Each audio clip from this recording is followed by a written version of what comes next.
My name's Colin Barnes, and I am whatever you people call whatever this is.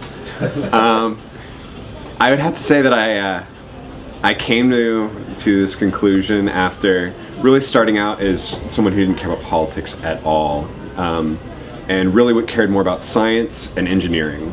And I became just more and more into that kind of thing. People would always go to me for answers to questions on all sorts of, whether it be math, science, whatever.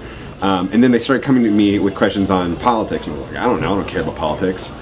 And then it wasn't until the 2001 election where I still didn't care about politics then, and I thought it was absurd, like two people who seemed exactly the same to me arguing over different crap.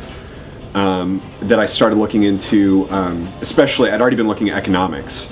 And to me, the only economic system that seemed to actually work and make sense and have, in general, have growth to it was a capitalistic system. So I came to this type of belief more from an economic standpoint.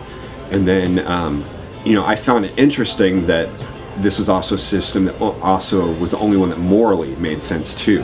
And how it was very interesting, this seemed just natural. It seemed to be, for my kind of scientific mind, one that worked both morally, and it actually worked in terms of coming out with the best benefit for everybody. If you just did like a net benefit analysis, it's the only one that actually makes sense. It's the only one that works on all fronts, or it doesn't seem to be a front where it decreases. And recently I've even been asked, what if for some reason it doesn't even work in terms of economically, if there's something that we've done wrong, something we've miscalculated.